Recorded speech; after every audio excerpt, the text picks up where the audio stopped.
unique career and save your personal investment. Learn fundamental and technical courses from Pakistan share market updates. Don't miss the chance before you lose your money. WhatsApp me now and ask me how.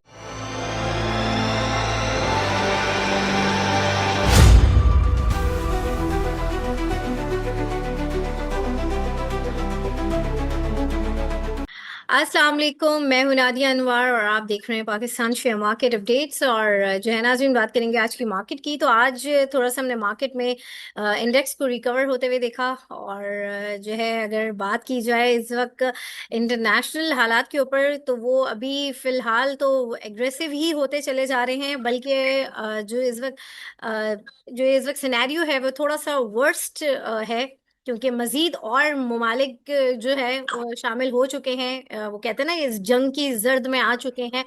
और आगे कितने दिन लगेंगे, क्या मामलात रहेंगे, ये सारी चीज़ें नॉर्मल होने में। और जो है सबसे पहले तो ये मार्केट के ऊपर हम बात करेंगे, क्योंकि इस वक्त जो है हमारे जो है वो मुज़ाकरात भी चल रहे हैं, आईएमएफ के साथ भी मामलात बातचीत हो रही है। और साथ ही साथ जो है मॉनेटरी पॉलिसी भी एक्सपेक्टेड है। इन सारे सिनेरियो में इनके ऊपर क्या इम्पैक्ट पड़ेगा, प्लस ऑयल के जो रिजर्व हैं उसके हवाले से भी यही सुनने में आ रहा है कि जो हमारे ऑयल के रिजर्व हैं वो भी जो है कम है। और प्राइसेस भी हाई जो है होंगी, क्योंकि ऑब्वियसली जो इस वक्त सिनेरियो है। तो क्या सारे मामलात रहेंगे, इन सारी चीज़ों के ऊपर हम बात करेंगे। और आज हमारे साथ बात करने के लिए मौजूद हैं अब्दुल्ला फरहान साहब, जी हाँ, जो कि हेड ऑफ रिसर्च हैं आईजीआई सिक्योरिटीज़ में। और जो है उनसे हम जानेंगे मार्केट के बारे में। और उनको वेलकम करने से पहले मैं आप लोगों से ये ज़रूर रिक्वेस्ट करूंगी कि आप लोग जो है मेरे चैनल को लाइक करें, और साथ ही साथ जो है मेरे प्रोग्राम्स को भी लाइक करें, और साथ में बेल आइकन को भी हिट करें, ताकि कोई भी इंफॉर्मेटिव सेशन वो आप मिस ना कर जाएं। और इसके अलावा आपने इसको शेयर करना है सबके साथ, ताकि लोगों को इन्वेस्टमेंट की और साथ ही साथ फाइनेंशियल मार्केट की अवेयरनेस हो। तो चलिए जी, चलते हैं अपने गेस्ट की तरफ और उनको वेलकम करते हैं। अस्सलाम वालेकुम सर। वालेकुम अस्सलाम। कैसे हैं सर, आप ठीक हैं? अल्हम्दुलिल्लाह, आप सुनाएं। अल्लाह का शुक्र। सर, सबसे पहले तो मैं ये आपसे बात करूंगी कि इस वक्त आज हमने मार्केट में थोड़ा सा इंडेक्स को रिकवर होते हुए देखा। क्या सिनेरियो इस वक्त लग रहा है, क्या रिकवरी आ गई है? क्योंकि एक दिन रिकवर होता है, फिर नेक्स्ट डे जो है थोड़ा सा डाउन डिक्लाइनिंग होता है। कुछ कह नहीं सकते इस वक्त कोई एक्चुअल कोई भी बात। तो क्या लग रहा है, थोड़ा सा मैं चाहूंगी कि मार्केट के हवाले से थोड़ा सा एक ओवरव्यू शेयर करें। अच्छा, मार्केट का again our market took I think major correction during this war phase. Hmm. And अगर हम ग्लोबल मार्केट्स को देखें तो उनमें इतनी मेजर करेक्शंस हमें नहीं नजर आई थी ड्यूरिंग दिस पीरियड। बट हमारी मार्केट ने ज्यादा करेक्ट किया था, so there was an element of panic selling also. Hmm. But ये है कि ऑब्वियसली वैल्यूएशंस एंड जो हमारे फंडामेंटल्स हैं दे आर स्टिल इंटैक्ट, कि अगर हम एक्सक्लूड कर लें द वॉर का इम्पैक्ट, जो कि हमारे ऊपर जो है वो नेगेटिवली तब इम्पैक्ट करेगा if it is for a prolong period. तो उसको हटा के हमारी जो अपनी इकोनॉमिक स्टेबलाइजेशन है और जो हमारी पॉलिसीज हैं they are in the right direction and वो अनचेंज रहती हैं, they are still intact. So valuations at such a market ने जो ऑलमोस्ट 15 to 20% का एक डिक्लाइन देखा था during this period, so valuations काफी अट्रैक्टिव लेवल पे आ गई थी। एंड उसमें सेकेंडली कुछ जो मार्केट जब गिरती है तो एक ऑब्वियसली एक सर्टेन लेवल पे एक सपोर्ट मिलती है मार्केट को जब फ्रेश बाइंग आती है। हम्म। बट जिस तरह से आज था कि आज भी फंड्स की जो है वो बाइंग थी, तो उसमें स्पेसिफिक अगर हम देखें कि जिन सेक्टर्स को बेनिफिट हो सकता है ड्यूरिंग दिस वॉर सिचुएशन, तो उसमें oil sector stands out because of oil prices, कि अगर वो इंक्रीज करती हैं तो उनको सबसे डायरेक्टली उनको इम्पैक्ट आता है उसका। But if this is prolong, then ये काफी एक प्रोलॉन्ग पीरियड के लिए अगर एक्सटेंड करेगा तो उसमें इंटरेस्ट रेट्स बढ़ने के फिर अगर इन्फ्लेशन पे इम्पैक्ट आता है तो it keeps on going. And अगर इन्फ्लेशन बढ़ेगी तो फिर at some point in time monetary policy committee जो है वो उसको इंटरेस्ट रेट्स को फिर इंक्रीज भी करेगी, तो फिर अल्टीमेटली वो बैंक्स पे बैंकिंग सेक्टर पे भी इम्पैक्ट करेगा पॉजिटिवली। सो इस वजह से हम लोगों को ज्यादा इंटरेस्ट जो है वो ऑयल सेक्टर और ईएनपी सेक्टर में नजर आ रहा है। बट इन टर्म्स ऑफ एक रिकवरी जो है वो थ्रू फ्रेश बाइंग या कभी आई है, बट अगर हम ग्लोबल सिनेरियो को देखें तो उसमें अभी कोई मेजर ऐसा चेंज नहीं आया है हम्म इन टर्म्स ऑफ के वॉर की सिचुएशन जो है वो थोड़ी सी अब ईज ऑफ हुई हो, या हम्म उसमें कोई मीडिएशन की जो है वो इस तरह से आई हो। But again the expectation is कि this can not prolong for a very long time, and maybe हमें जो है वो विद इन अ वीक और 2 वीक्स टाइम जो है वो कोई ना कोई इस पे डील नजर आ जाए होती भी, because more than that both the जो इकोनॉमीज जो इन्वॉल्व हैं उनके लिए भी सस्टेन करना डिफिकल्ट होगा। तो आई थिंक कि for for investors who are looking at the market in the long term, तो उनके लिए I think this opportunity is a very good entry point for them, कि इस पे वो एंटर कर सकते हैं सही। तो सर ये जो आज हमने एक रिकवरी देखी है, मार्केट। क्योंकि ऑब्वियसली फंड्स, जैसे आपने कहा कि फंड्स भी इस वक्त बाइंग साइड पर आ गए हैं, और जैसे कुछ इंस्टीट्यूशन और जो है इंश्योरेंस की भी हमने बाइंग के हवाले से जो है आज मार्केट में हमने सुना कि उनकी भी बाइंग आई है। तो आज की मार्केट क्या इस वजह से थोड़ी सी रिकवरी मोड पे थी? और चूंकि अगर हम इंटरनेशनल जिस चीज़ का एक इम्पैक्ट था, क्योंकि जब जंग स्टार्ट नहीं हुई थी तब भी हमारी मार्केट जो है एक मंदी जोन में थी, और यही कहा जा रहा था कि जो है जी ये वॉर सिचुएशन है, वॉर सिचुएशन है, और जब वॉर हो गई तो उसमें मजीद ये चीज़ हुई है। तो अभी क्या लग रहा है कि ये क्योंकि मार्केट तो रिकवर हुई है, लेकिन बहुत सारी जो स्क्रिप्ट्स हैं, जो बहुत सारे जो सेक्टर्स हैं, वो अभी तक उस तरह से रिकवर नहीं हुए हैं, तो इनको कितना टाइम लग जाएगा? आई थिंक रिकवरी अल्टीमेटली जो मार्केट की है वो डिपेंड करेगी on the war situation. Hmm. Okay, सही। और जो है इस वक्त यहाँ पर हमारे साथ पार्टिसिपेंट्स भी मौजूद हैं, अगर आप लोगों के कोई सवाल हैं तो वो भी आप हमसे कर सकते हैं। सर इस वक्त जो है अभी कमिंग मॉनेटरी पॉलिसी में जो है ये भी सुनने में आ रहा है कि मे भी हो सकता है थोड़ा सा इंटरेस्ट रेट अप किया जाए, तो इसके हवाले से मैं चाहूंगी कि थोड़ा सा बताएं कि क्या ये पॉसिबिलिटीज नजर आ रही हैं? नहीं, देखिए, जो eight this point in time जो अभी करंट मॉनेटरी पॉलिसी है उसमें अगर हम उसको असेस करें, जो last time monetary policy statement में जो स्टेट बैंक ने इशू की थी वो यही था कि जो इंटरनेशनल टैरिफ्स हैं and the international geopolitical situation, these were the two reasons why state bank ने लास्ट टाइम भी रेट्स को होल्ड पे रखा था after cutting them in December. So I hmm think that tariff uncertainty is still there, and geopolitical tensions में और further escalation हमें नजर आई है। So based on these scenarios, I don't think a state bank will revert back to monetary easing. I think state bank would continue with the cautious stance जो उन्होंने पिछली monetary policy में रखा था। And I think global central banks में भी, even आप UK की देखें तो there are उनकी भी monetary policy scheduled है, एंड अगेन उनकी भी एक्सपेक्टेशन यही है कि they are either going to hold the rates, और अब जो रेट कट्स की बातें थी ग्लोबली वो जो है वो एक टू एन एक्सटेंड जो है वो कम होती जा रही है। तो so State Bank is also going to actually follow global banks, central banks के वो क्या पॉलिसीज अडॉप्ट करें। But it makes more sense to, because there is a lot of uncertainty, तो it makes more sense to be cautious rather than preempt the monetary easing cycle. सही, बिल्कुल। अच्छा जी, यहाँ पर हमारे साथ पार्टिसिपेंट्स हैं। जी माजिद इफ्तिखार साहब, अपना सवाल कीजिए। अस्सलाम वालेकुम। वालेकुम सलाम। सबसे पहले बहुत बहुत शुक्रिया आप लोग, ये जो सेशन जो आप लोग कर रहे हैं। तो सर मेरा क्वेश्चन आपसे ये था कि अभी जो ईरान और यूएस इसराइल का भी जो वॉर कॉन्फ्लिक्ट है वो तो अभी तो इन प्रोग्रेस है, वो तो अभी चल रहा है। तो अभी कुछ दिन पहले, जो 2-3 दिन पहले जो मार्केट में जो बड़ी पैनिक सेलिंग हुई और ब्लड बाथ हुआ, तो उसके बाद अब जो रिकवरी आ रही है, तो आपको क्या लगता है कि ये रिकवरी टेम्परेरी है, या इसके बाद एक और करेक्शन या एक और पैनिक सेलिंग हो सकती है? क्योंकि अभी तो जो कंडीशंस तो इतनी अभी बेहतर तो नहीं हुई इसके अंदर। एग्जैक्टली, देखिए, जो जिस वजह से मार्केट में डिक्लाइन था और जो फैक्टर्स हैं वो अभी भी उसी तरह हैं।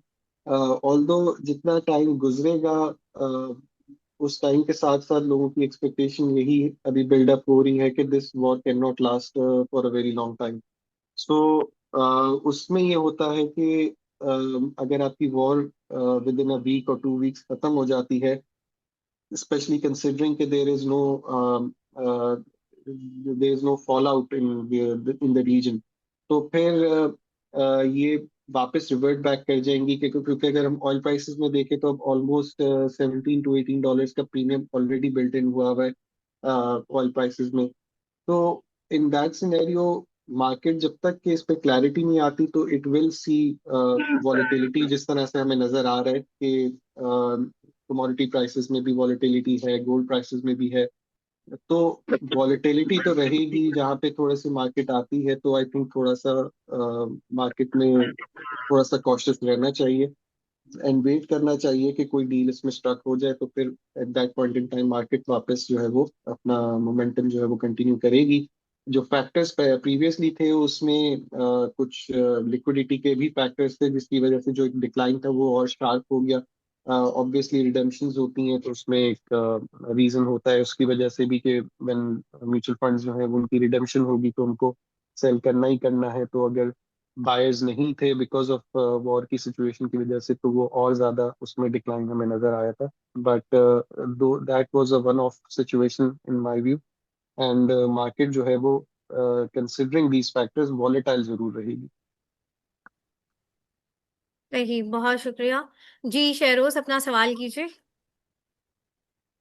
अस्सलाम। वालेकुम सलाम। Well, जी सर, मेरा क्वेश्चन था आपसे चिराग सीमेंट के बारे में और गुल अहमद टेक्सटाइल के ऊपर ब्रीफली ओवरव्यू दे दीजिए। सॉरी आपकी आवाज कट गया, आप दोबारा बोलते हैं कौन सी स्क्रिप्ट्स हैं? चिराग सीमेंट चिराग और गुल अहमद टेक्सटाइल। अच्छा, गुल अहमद ओके। टेक्सटाइल और चिराग सीमेंट। अगेन सीमेंट सेक्टर में एक रिकवरी के बाद क्योंकि अब प्राइसेस अगर जिस तरह बढ़ेंगी तो सिमिलरली कोल प्राइसेस भी बढ़ती हैं। तो सीमेंट सेक्टर को जो है वो वहां से एक ऑलरेडी एक अवान बॉर्डर क्लोजर की वजह से भी उनको थोड़ा सा इश्यूज क्रिएट हुए थे। बट सेकेंडली अगर कोल प्राइसेस भी राइज करती हैं तो अगेन सीमेंट सेक्टर पे एक इम्पैक्ट उसका आएगा। बट अदर देन दैट अगर हम इस सिचुएशन को हटा दें तो चिराग सीमेंट भी हमें अच्छा लगता है।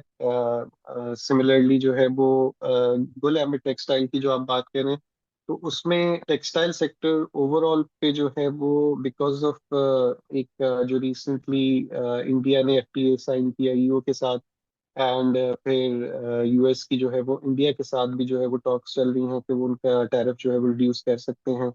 तो जो competitive एज पाकिस्तान को मिल रहा था वो भी टू एन एक्सटेंड रिड्यूस होगा।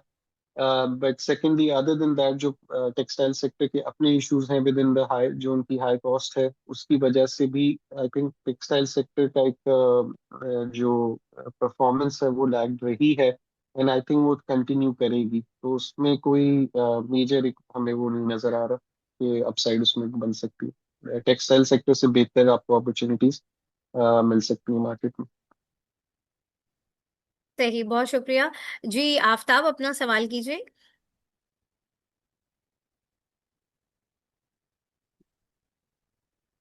मेरी आवाज आ रही है आपको? जी जी आ रही है, अपना सवाल कीजिए। अच्छा, मैंने सिनर्जी शेयर के बारे में पूछना था। तो इसकी बुक वैल्यू भी 37 पे है, तो इसने 65 पैसे क्वार्टर का प्रॉफिट भी पोस्ट किया है। तो क्या वजह है ये इतना नीचे इसने भी लो भी लगा दिया 580 का। तो मेरी 780 पे बाइंग है इसकी 2 लाख शेयर की। तो आज इसने थोड़ा सा रिकवर तो किया है, तो इसके बारे में पूछना था, मेहरबानी। देखिए सिनर्जी एंड जितनी भी रिफाइनरीज हैं उनके बेसिकली रिफाइनिंग मार्जिन्स जिन टाइम पे इम्प्रूव होते हैं तो उसमें उनकी प्रॉफिटेबिलिटी अच्छी आती है। बट काफ़ी वॉलेटाइल और अनप्रिडिक्टेबल बिजनेस होता है बिकॉज इंटरनेशनल ऑयल प्राइसेस की भी मूवमेंट जो है वो काफ़ी वॉलेटाइल रही है इन द लास्ट 1 ईयर और सो। सो उसकी वजह से इनके मार्जिन्स भी फ्लक्चुएट किए हैं काफी। कुछ क्वार्टर्स में अच्छे मार्जिन्स थे तो प्रॉफिटेबिलिटी अच्छी आई है रिफाइनिंग सेक्टर की, कुछ में खराब थे तो खराब भी आई है। बट अभी ओवरऑल जो था वो वर्ल्ड लाइक सिचुएशन में ये है कि इम्पोर्टेड जब क्रूड ऑयल नहीं आएगा तो रिफाइनरीज की आउटपुट भी इम्पैक्ट होगी। तो रिफाइनिंग सेक्टर ऐसा है जो कि डायरेक्टली इम्पैक्ट होगा बिकॉज ऑफ ऑयल की अगर सप्लाई में डिस्ट्रप्शंस आती हैं।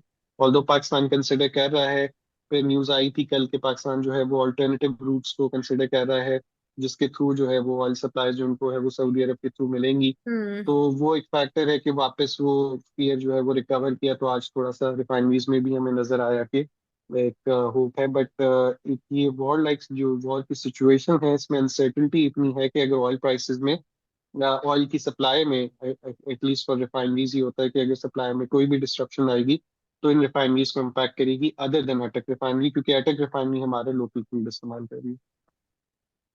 सही। बहुत बहुत बहुत शुक्रिया। बहुत शुक्रिया जी। जी जुबैर, जुबैर साहब अपना सवाल कीजिए।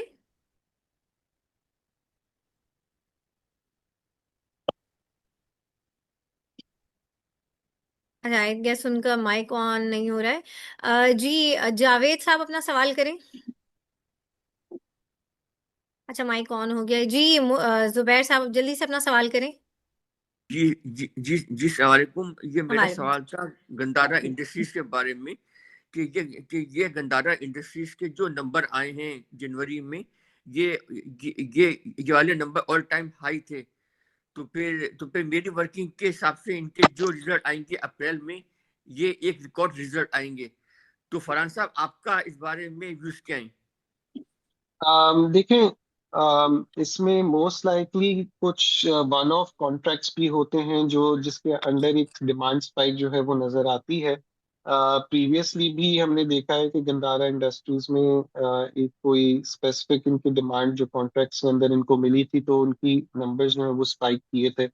सो यस डेफिनेटली कि इन नंबर्स के अगर ये नंबर्स कंटिन्यू रहते हैं, सो अगर ये 2 या 3 मंथ्स का एक इनका कॉन्ट्रैक्ट है जिसमें एक सर्टेन क्वांटिटी इनको प्रोवाइड करनी है, तो वो for the next 1 quarter at least इस क्वार्टर में नंबर्स जो हैं वो अर्निंग्स को सपोर्ट करेंगे तो वो अच्छी आ जाएंगी। But in terms of share price अगर हम देखें तो उसके लिए हमें ये देखना है कि कितने number of over the year, पूरे इंटायर ईयर पे कितने सस्टेन कर सकते हैं नंबर्स। सो ये कॉन्ट्रैक्ट्स जो वन ऑफ आते हैं इसकी बेसिस पे हम अर्निंग्स को नहीं देखते जनरली। आप पूरी अगर उसकी पूरे साल की अगर कॉन्ट्रैक्ट के सेल्स के नंबर्स को देखें तो उसमें कितनी ग्रोथ वो ईयर ऑन ईयर बेसिस पे पोस्ट कर रहे हैं, तो वो आई थिंक इम्पोर्टेंट होगी। यस डेफिनेटली इनको पुश मिला है बिकॉज ऑफ जो ट्रांजिट के लिए जो है वो डिमांड इनकी इंक्रीज हुई है, तो रोड ट्रांजिट जो है वो इंक्रीज हुआ है। रेकोडिक के उसमें जो है वो एक्सपेक्टेशन है कि वहां से भी जब इंक्रीज करेगा तो वहां से भी डिमांड क्रिएट होगी। तो ग्रेजुअली जो है वो डिमांड का आउटलुक तो इनका अच्छा ही है इन टर्म्स ऑफ ट्रक्स के बिजनेस के। जी बहुत शुक्रिया। बहुत शुक्रिया जी। जी जावेद साहब अपना सवाल कर लें। अस्सलाम वालेकुम सर। मेरा सवाल फर्टिलाइजर सेक्टर के हवाले से है कि जिस तरह से अभी एजीएल ने अपना प्रोडक्शन बंद करने का नोटिफिकेशन जारी किया है, तो क्या ये दूसरे जो कंपनीज हैं उन पे भी कोई असर पड़ेगा इस एलएनजी की वजह से? जी, अस्सलाम वालेकुम।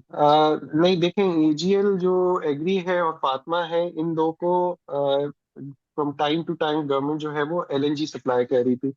सो जो प्लांट क्लोजर का मसला है वो मोस्टली जितना अभी तक हमें लग रहा है वो यही है कि वो that is related to LNG supplies, because Qatar ने जो है वो अपनी एलएनजी की सप्लाईज के लिए एक्सक्यूज किया है because they won't be able to commit to their contractual obligation. तो वो उस वजह से उन्होंने अपनी प्लांट, बिकॉज अब एलएनजी की सप्लाई नहीं मिलेगी तो उस वजह से वो प्लांट क्लोजर हुआ है। तो एफएफसी और ईफर्ड जो है वो मोस्टली लोकल गैस को यूटिलाइज कर रहे हैं, तो उनमें जो है वो क्लोजर मोस्ट लाइकली एक्सपेक्टेड नहीं है इस तरह।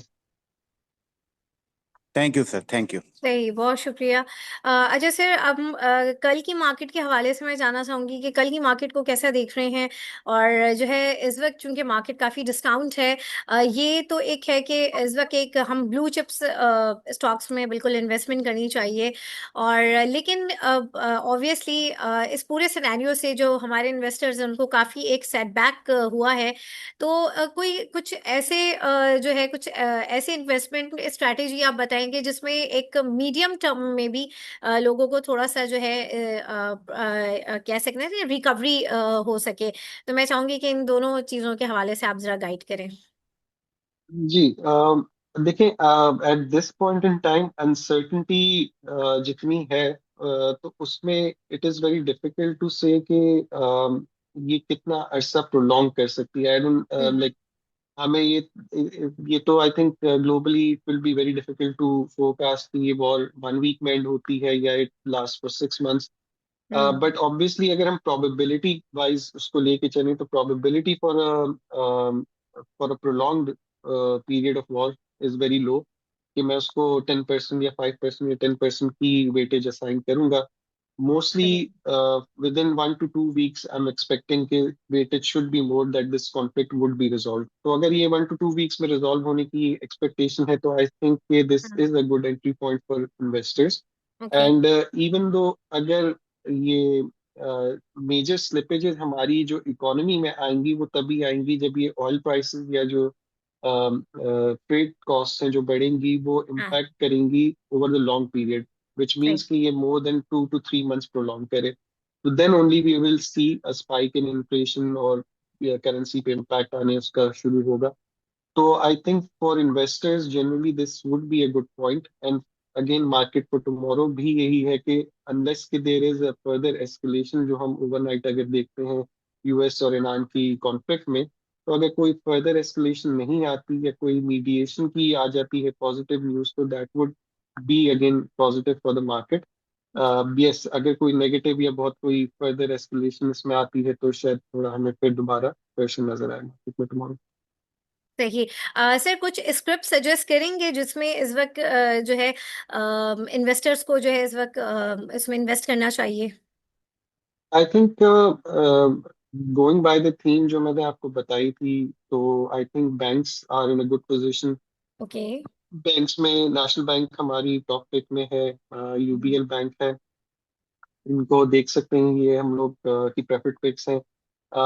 उसमें ऑयल सेक्टर में ओजीडीसी, पीपीएल, पीएसओ, इन तीनों को देख सकते हैं, because these are the three companies जो पे जितना एक्सटेंडेड ऑयल प्राइसेस में स्पाइक रहेगा, इनको ये डायरेक्टली बेनिफिट कर रहे हैं उससे. सही सिमिलरली पीओएल हो गया, अगर डिविडेंड एस्पेक्ट पे जाना है तो पीओएल भी हो गया. मारी भी टू एन एक्सटेंड है, लेकिन मारी का इम्पैक्ट लैग आता है तो ऑयल प्राइसेस का, तो उनकी गैस की कंट्रीब्यूशन की वजह से. But ENP sector entirely is good. And banking sector में देख सकते हैं, ओएमसी सेक्टर में पीएसओ है.